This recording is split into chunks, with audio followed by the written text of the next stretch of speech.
I don't dance, or I would dance. Well, thank you. Boy, this is, thank you for that introduction.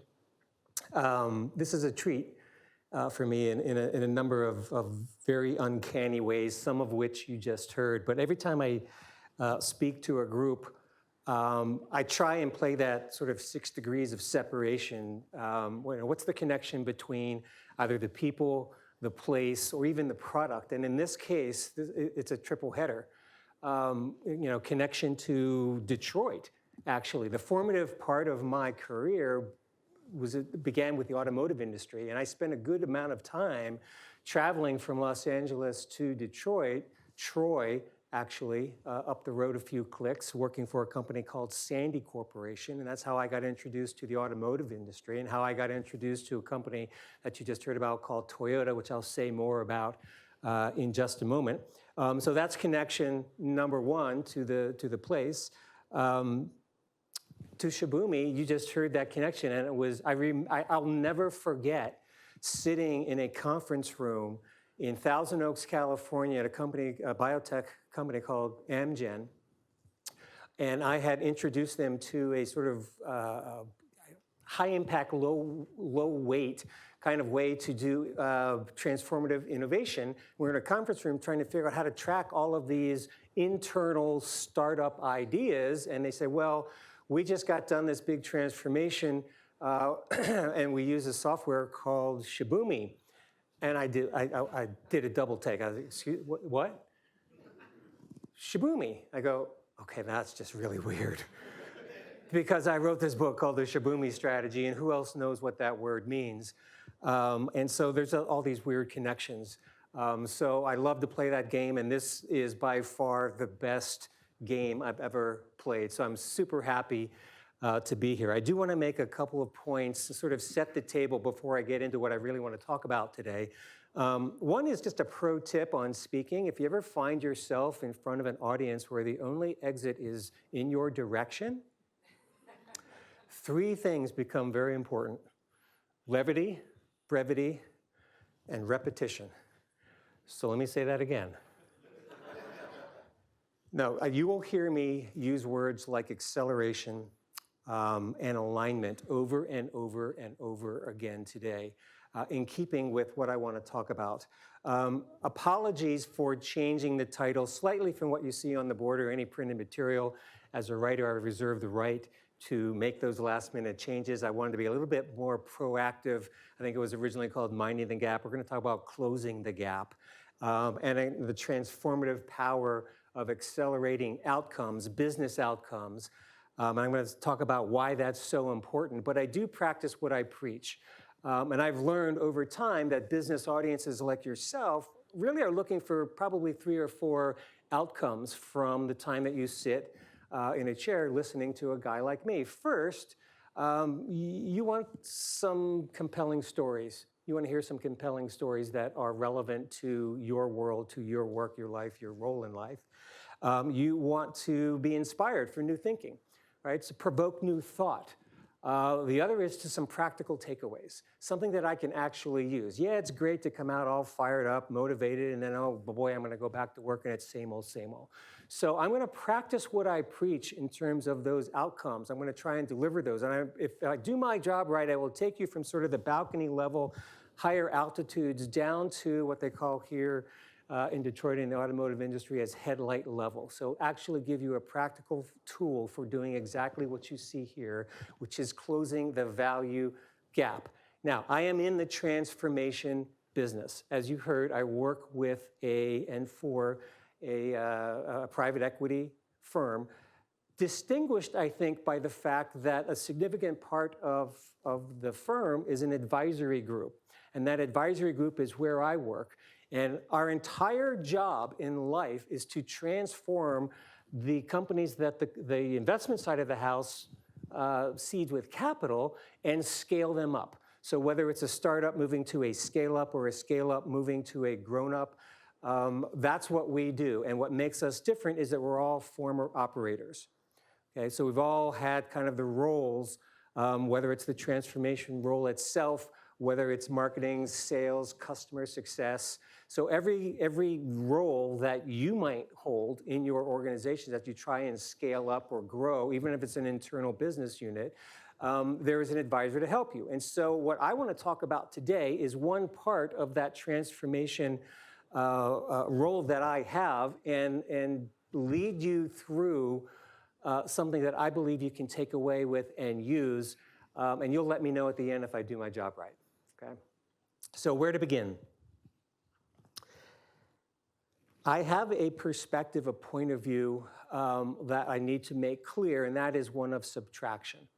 And I'll give you a little bit of backstory on why I view the world through the lens of subtraction.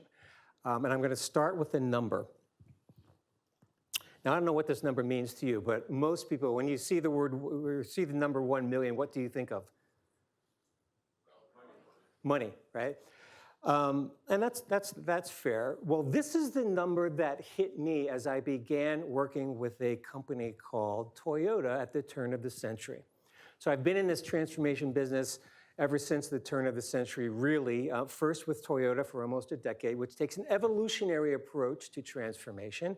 And then the last 5 or 6 years of my career have been a more rapid transformation with a very, very short timeline to scale up and increase the enterprise value of an investment that the firm that I'm with has made. This is the number of ideas that at the time Toyota was implementing on an annual basis. 1 million ideas. Now, this is far before cloud computing. This is good old school continuous improvement from a tweak made on a factory floor to a product being moved 4 inches in a warehouse to a design and engineering overhaul of an automobile, right? Now, that seems like a daunting number, but do the math. You got 250,000 people working for you. That's about 4 ideas per year, per person, 1 per quarter. Lines up very nicely with your traditional corporate accelerator, quarterly OKRs, if you will. But think about if your company, as in a company-wide basis, every single employee, doesn't matter what business they are in, what role they are in, from the executive assistant to a part-time, someone in the mailroom, had an idea every quarter that they tested out. These are the actual number of experiments. How much further and how much transformation would you experience in the next 12 months if that was the case? Okay? So that is where I want to start. And each of those ideas had something unique about it. It took something away in a very intelligent way to achieve a greater effect, a greater outcome. They were lean. Now, I want to talk about the word lean. Let's do a little audience participation, word association. I say lean, you say startup. Okay? So many of you have read Eric Ries's book, The Lean Startup, and kudos to him for bringing it to the entrepreneurial world and pointing continuous improvement in that direction. It's been, 14 years, I think, almost since that book came out. But great. I say lean, you say? No fat. No fat, okay? Good. Everybody sort of wants to be lean. And that's very, very close to the actual business vernacular of it. What else? What comes to mind? What other words? Efficiency. Any others? Agility. Very closely related, agile software development. What else? Six Sigma. Okay. Where did it come from? Toyota? Any others? Motorola? So let me clear up all of this. So there's no consistent answer here, but if you remember nothing else from today, I'm going to make you dangerously intelligent on lean. Okay? It did not come from Toyota. It is not a Toyota word. It did not come from Motorola. It has nothing to do with Six Sigma. As a matter of fact, I remember distinctly when I was at Toyota, when the Defense Department brought a team in to go through one of the warehouses and ask the manager how long they had been doing Six Sigma. And she said, "What is Six Sigma?" Right? And I know nothing about Six Sigma. I have no belts of any color except the one I wear for clothing. So I'm not intelligent on that, but they are not related. Here's where it came from. Gentleman by the name of John Krafcik. Anyone have heard that name before? Recently retired. He was running the Waymo division of Google. Okay, he used to run Hyundai, and after that he ran a company called TrueCar. Maybe those are brands or companies that you've heard of. I met him very, very long time ago, but he coined the term lean in a magazine article, a management report article, Sloan Management Magazine, back in the late 80s, based on his experience as the very first manufacturing engineer at a joint venture factory in Fremont, California called NUMMI, New United Motor Manufacturing, Inc. It was a joint venture between General Motors, good old Detroit company, right, and Toyota. And it was Toyota's first foray into building cars on American soil, because all of a sudden these trade restrictions had risen, and all of a sudden everyone who was flooding the American market following the oil crisis had to build cars in order to sell them in America. They had to build them. That's a very, very expensive, very, very risky proposition, especially with the United Auto Workers being such a force. But his term for the essence of the Toyota production system, which enabled a GM factory to go from worst to first in a matter of 2 years, talk about transformation, was this notion of lean. The absence of fat, right? The absence of waste or slack in the system. So here's what lean is not, okay? It is not about doing more with less. I hate that phrase. Right? Everyone loved, especially last year, right? After the sort of the free capital rise of the pandemic, everybody's, well, we got to do more with less. Everybody's, well, we got to do more with less.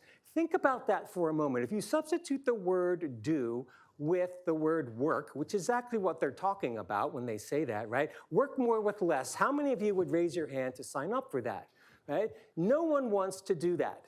It is not about doing more with less. It is not about cost cutting. Lean gets a very bad name for that in terms of, well, we got to get lean, so we're going to cut half the workforce, right? Big riff coming, we're getting lean. I hate that as well. And it is not about efficiency. It is not about efficiency. You could be the most efficient operation known to man, and you still would not necessarily be lean.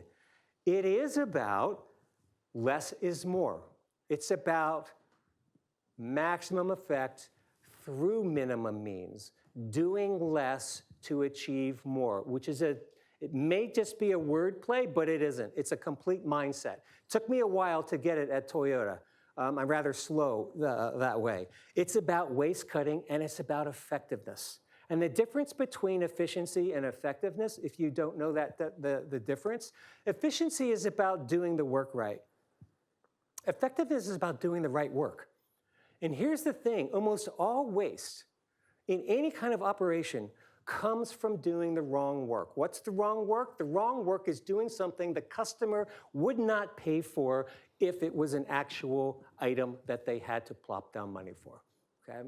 So that is what lean is, and it is transformational. Done the right way, when you design work from the customer back and you continuously improve it, it does transform your company, your group, your organization, your team over time. It is not radical, right? It is not quick.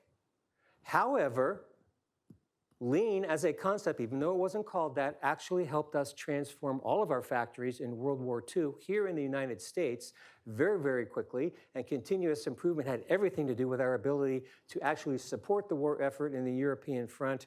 And you can go through that history, but that is sort of the genesis of lean. I didn't take you all the way back to the 1940s because I have something else in mind today. Favorite quote on lean. Very, very smart gentleman.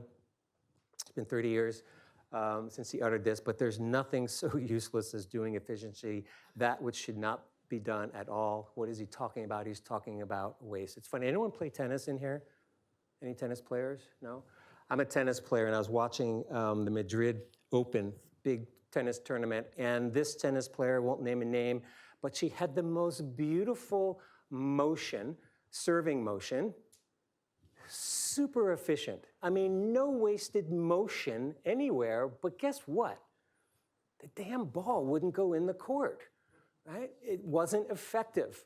right? So it wasn't working right. And that's what we're talking about today. How do you become so effective that you deliver value in a way that accelerates the outcomes a customer is desirous of?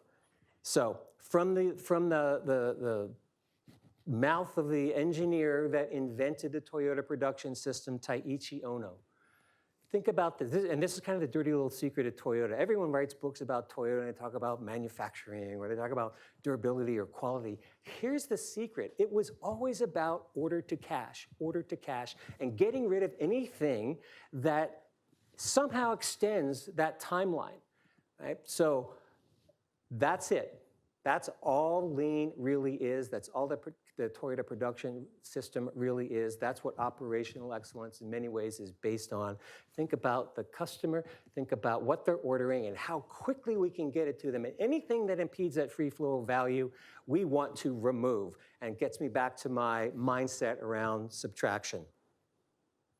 So let's parse the talk title just a bit. Why do outcomes matter? Business outcomes, outcomes for the customer. I love this quote by Matt Garman at Amazon Web Services, who I've had the fortune of working with their enterprise strategy group. Biggest obstacle to growth is failing to understand and align with customer desired business outcomes. Okay, simple thought, but I can tell you that this is the single biggest obstacle that I face in my day job with the 500 or so companies that I work with in the Insight portfolio. I am an obstacle remover. That is my day job, right? And that obstacle, of removing that obstacle, revolves around the notion of alignment. So again, I said I'd repeat myself, alignment, alignment, alignment. Why does it matter? I don't know if you've read the book that came out last year, but I've been telling this story for a very long time. Are you familiar with the story of ICE? Let me share it with you.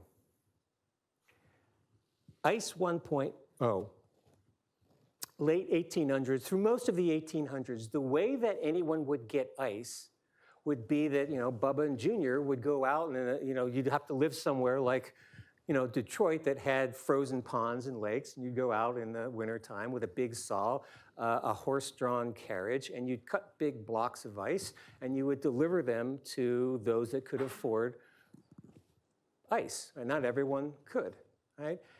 Somewhere around 1900, all the ice harvesters, as they were called, disappeared, and they're replaced by ICE 2.0, which is ice factories, ice manufacturers.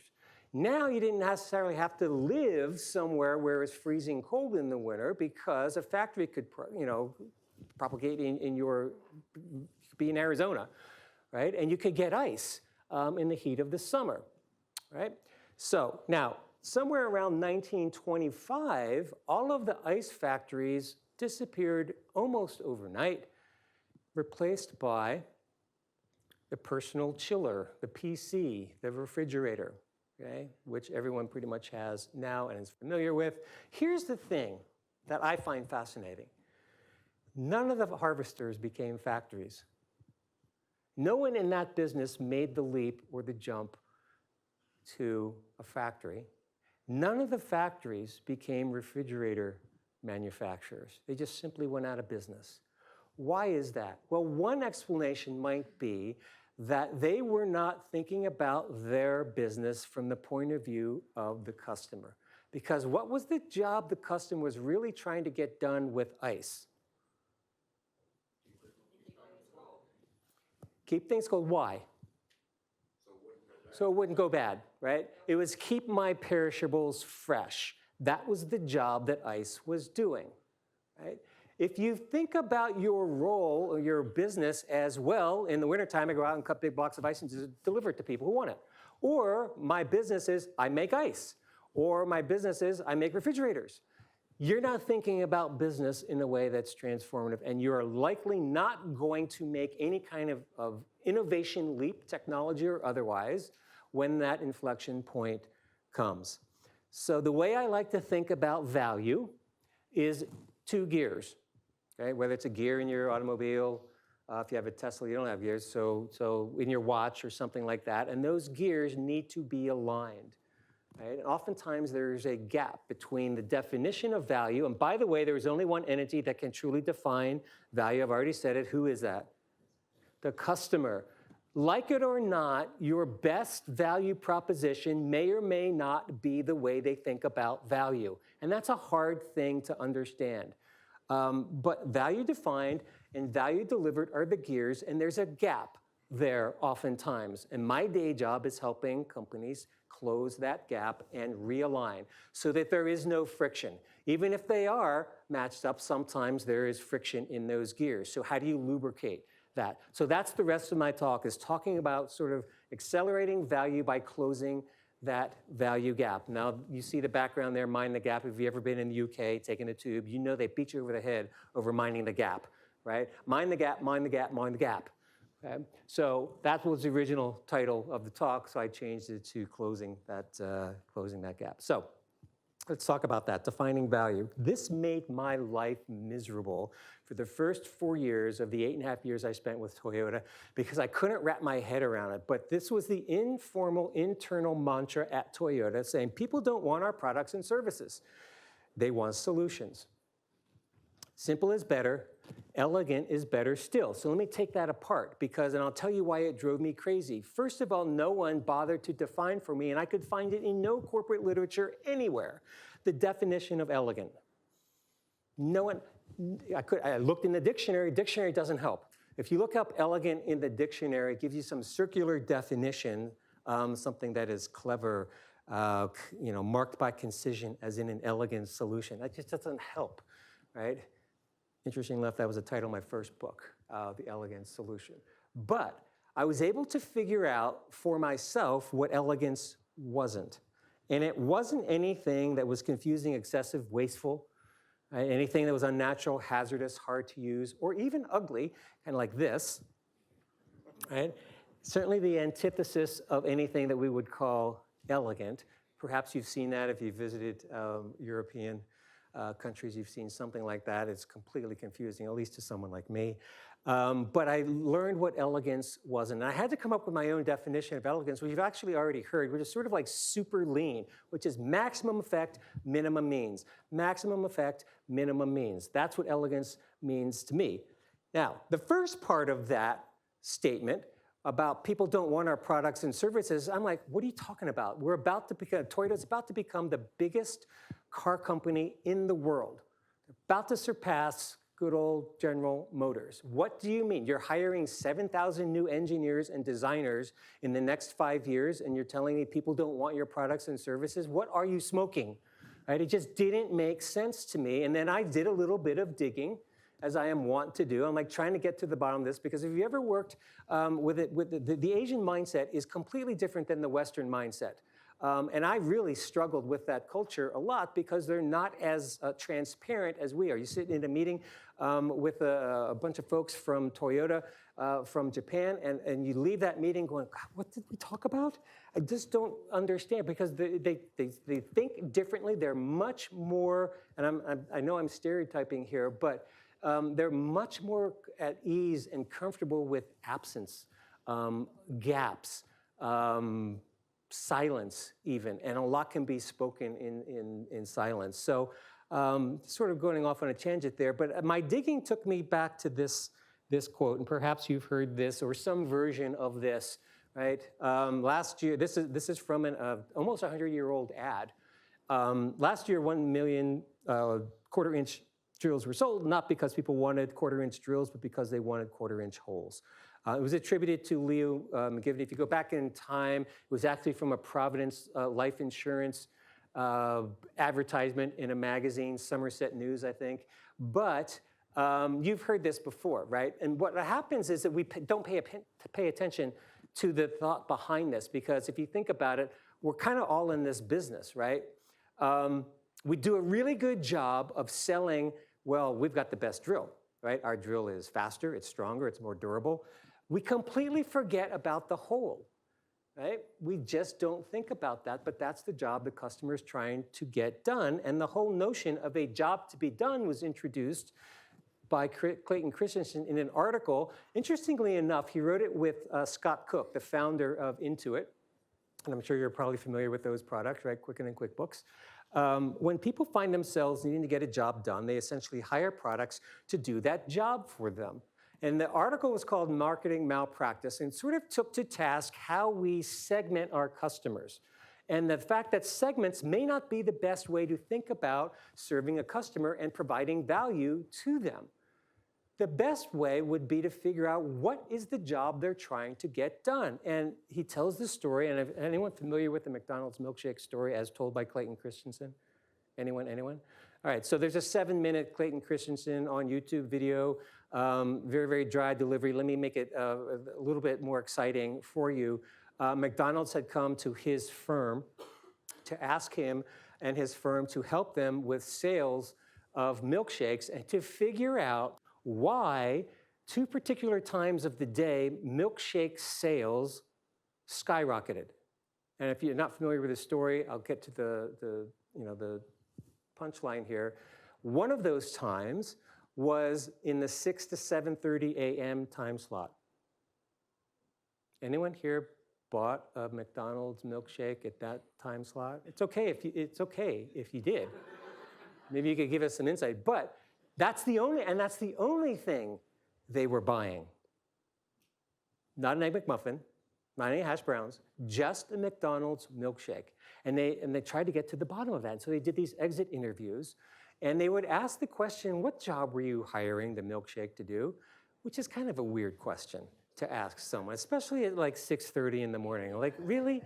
What do you mean? Well, the last time, and then they had to ask other questions like, well, the last time you thought about hiring a milkshake, what were the other options you considered? Well, I was going to get a banana, but driving with a banana, it's just kind of awkward. And then what do you do with the peel?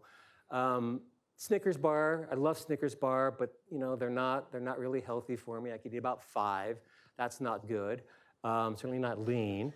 A bagel, very difficult to drive and put cream cheese on a bagel. And the undercurrent here was something to do with driving. And it turns out these were all sort of outside salespeople with a long journey to their first call or to their first meeting. And that drive was often boring. Turns out a McDonald's milkshake kept them engaged for over 22 minutes. That was the job they were hiring the milkshake to do.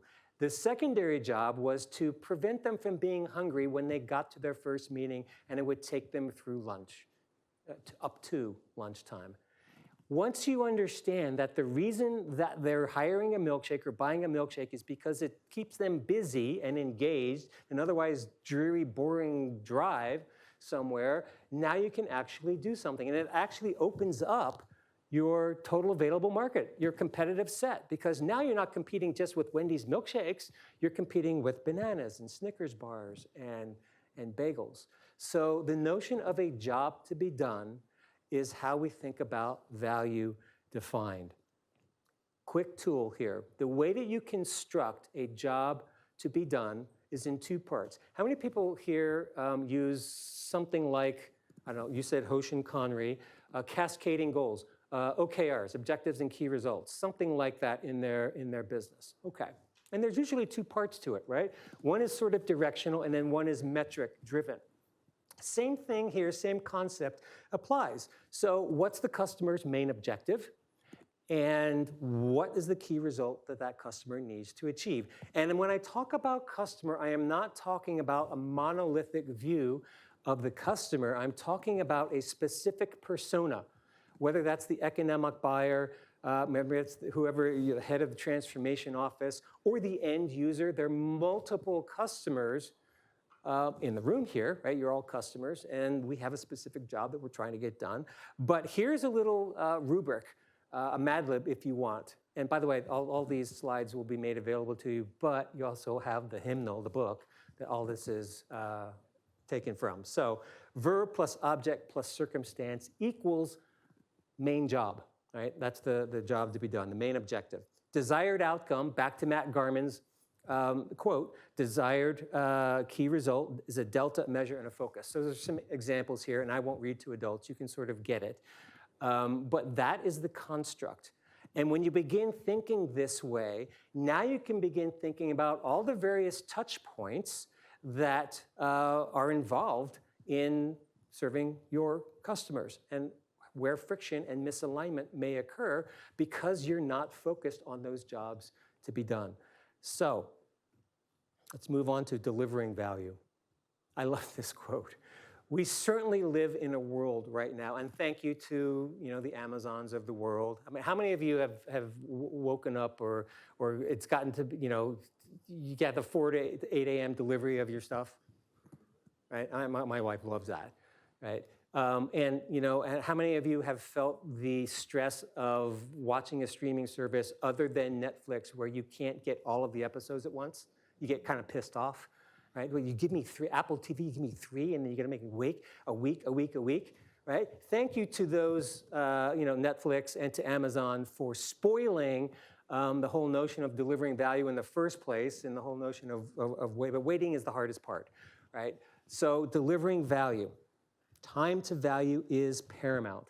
At least in my world, and I would think in most of your worlds as well. And I would certainly think for the Shibumi folks here that time to value is something that you would pay attention to. And time to value needs to be defined from the customer back. So use all of what I just said and you think about what that value is. Can you shrink that timeline? Because the quicker, the better. The quicker, the better. So let's talk about speed. Anyone? I know that you guys saw something about Formula One yesterday. I'm a Formula One fan. You'll see the metaphor in What a Unicorn Knows. Long before Drive to Survive on Netflix came out, I was a fan back when Toyota was a constructor. And I never was able to go backstage, as it were, at a Formula One race that they were involved in, but it was always a dream. So who are we looking at here? Anyone Formula One fans? Who am I? Absolutely, right? Max Verstappen. Think about a Formula One race, and an interesting part of that race is that in that race, about a 90-minute race, you have to make at least 2 pit stops. Right? I think that's the current regulation, right? And a pit crew is 20+ members. You could see that diagram right here. Now, talk about alignment. You've got a 90-minute race. What's the average? Does anyone know the average gap between first and second place in the last few years? It's about 20 seconds. It's about 20 seconds, okay? Anyone happen to know well, here it is, how long an actual pit crew works in a race? 11 seconds. Anyone happen to know the current record for a pit stop? Just changing time? What is it? No, it's 1:08, right? Now, I would like to do a little demonstration to bring that into some context for you. Will you come forward, and will you come forward as well? Does one of you have a phone or something to time? All right, who wants to be the timer and who wants to be the signer? Oh. You'll sign? Okay, so you're gonna sign? All right, so you're gonna time, so get your stopwatch out, okay? Here's what I want you to do. Come over here. I'll move this thing out of the way. There is just for the rest of you, there's a card here, and there's a pen here. And when I say go, you are going to hit your timer, and Bob, you are going to, no, put it down, no, trying to game the system. You are going to pick up the pen, sign your name as you would on a contract or a check or something like that, and put the pen back down. And I'll say stop, okay? Ready? Go. Stop. Will you read that out loud for everyone? 3.79 seconds. It's illegible. Took him twice as long to sign his name as it took 20+ people to change 4 tires. Now, will that win a race? No, and is it value-added work?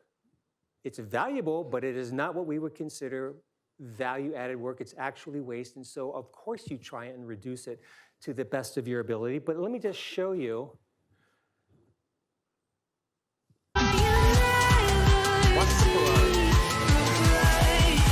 There's no time to die.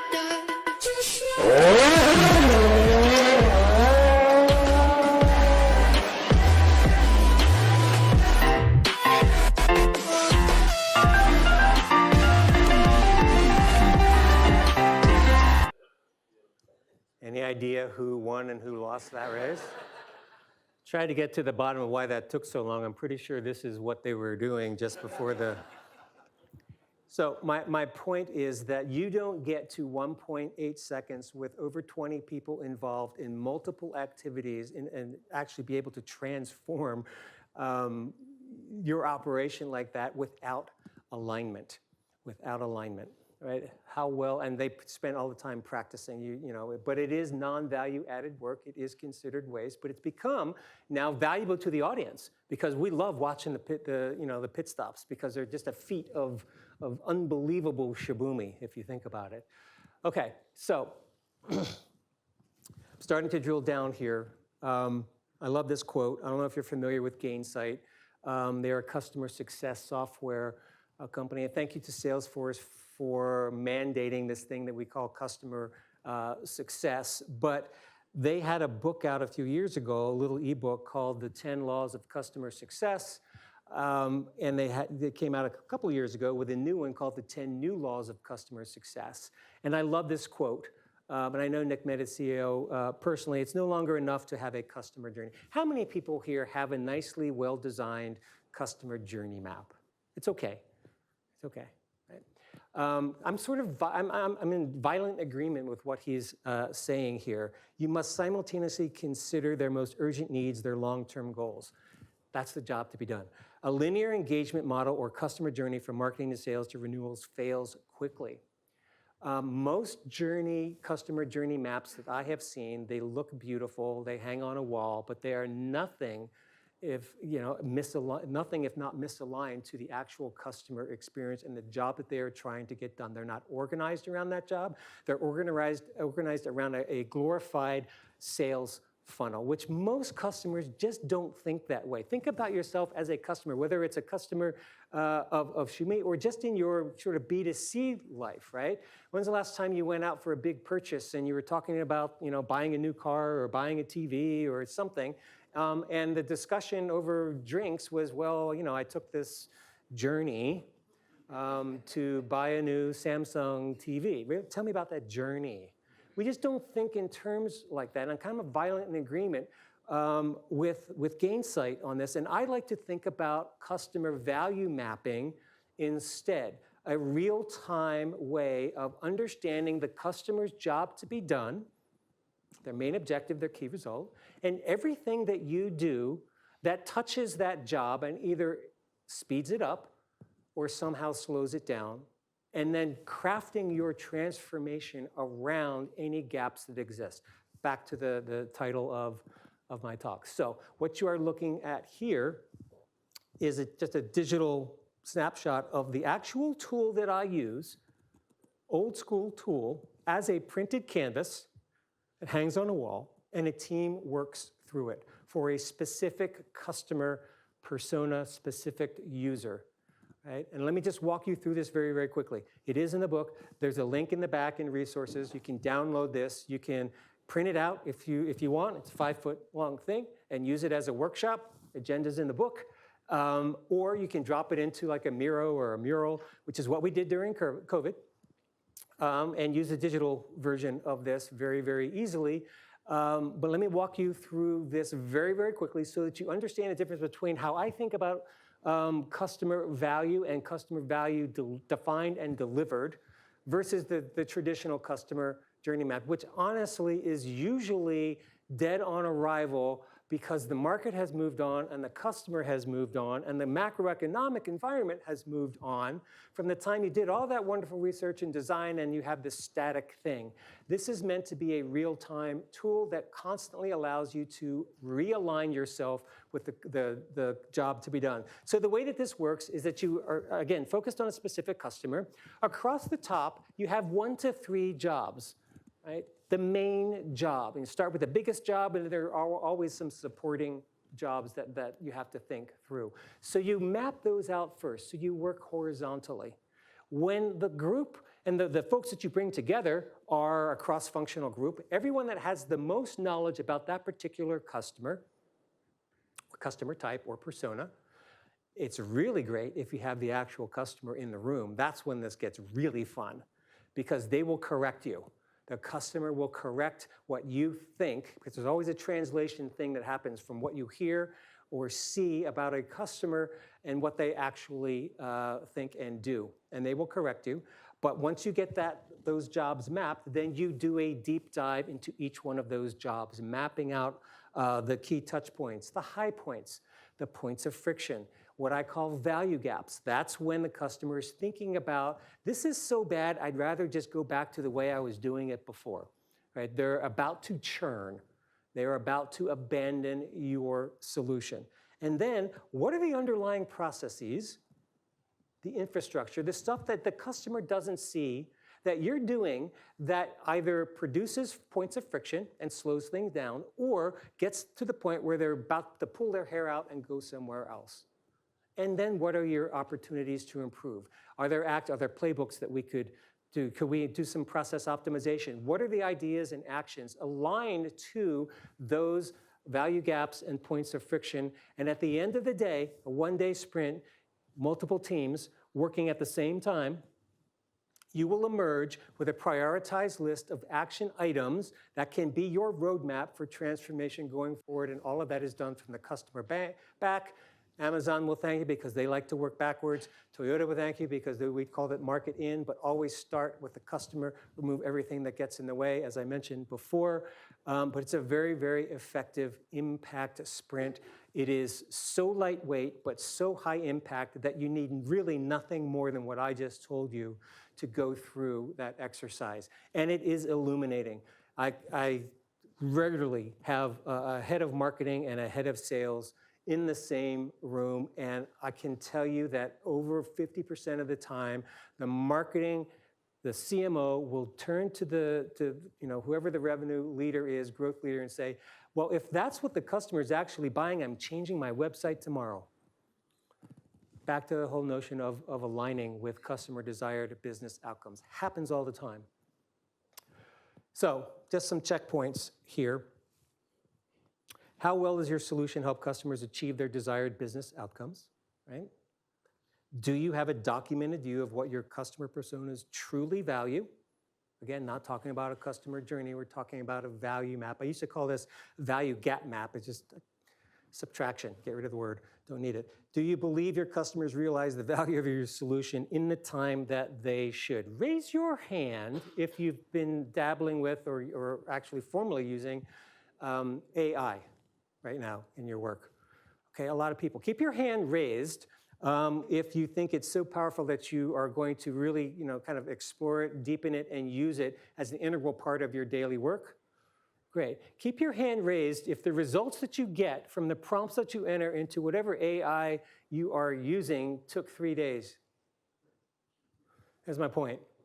Right? So instant gratification takes too long. Same thing with Google when it was coming out, right? If it took that long, gosh, time to value just really gets in the way. So I'll leave you with this.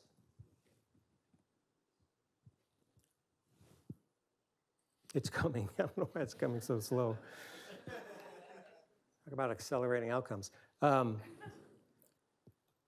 ability to accelerate outcomes and drive customer desired business outcomes and thus value is, I think, 1% vision and 99% alignment.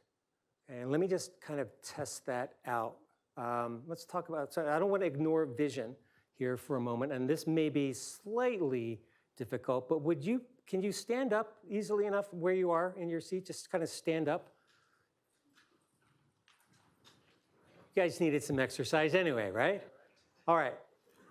Without holding on to anything for stability, can you just lift one leg?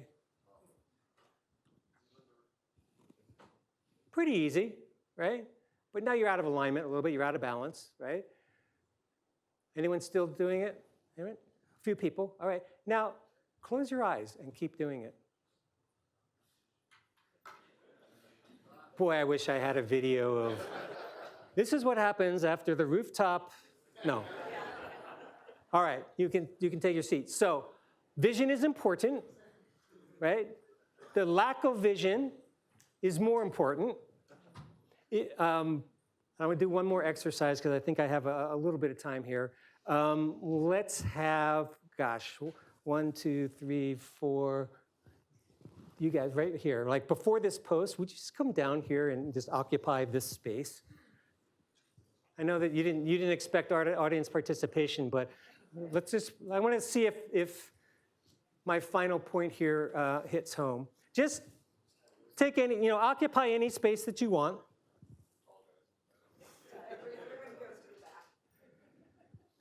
Okay, now, here's the task. I want you to, without telling them and without picking someone right next to you, I want you to pick 2 people amongst this group here, pick them out, and I want you to position yourself equal distant from them.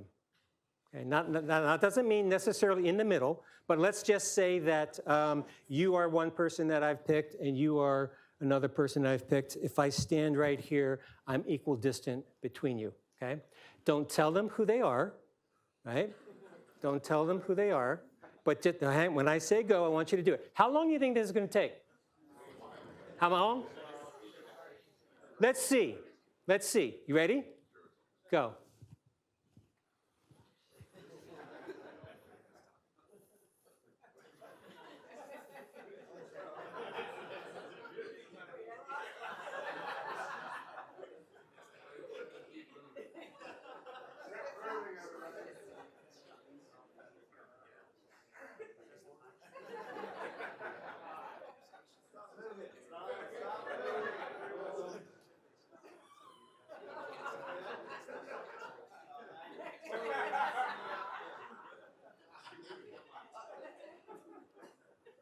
Are we getting there?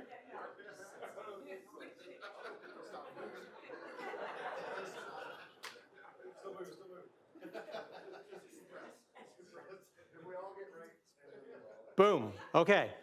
How long do you think that took? What did it feel like? 45 seconds? 4 minutes. About 40, 45 seconds, okay? How long do you think it would have taken them if I had put one person in charge?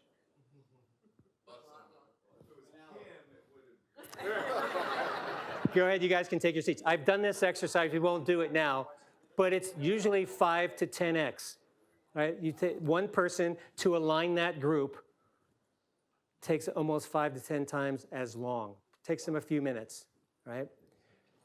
So when you think about alignment, think about the self-organizing power of alignment. You don't necessarily have to have a draconian approach to your alignment, okay? So 1% vision, absolutely important. Lack of vision, things fall down. Alignment. The final story I will leave you with, I actually posted it on LinkedIn last night. It's a wonderful story. Read it, listen to it. It's a podcast. It's on the Verve. It's about, and let me see if you can guess who it is. It's a 100-year-old company. A few years ago, it was in such a tailspin that it looked like it was going to go out of business. An activist private equity group bought it and instilled a new CEO. And he took a very subtractive approach.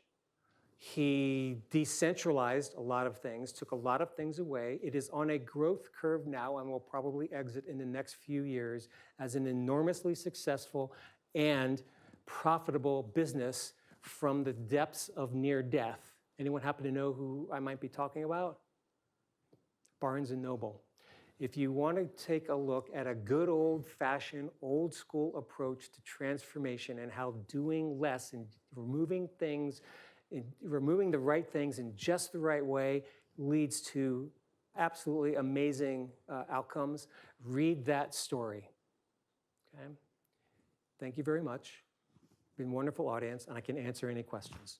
Thank you.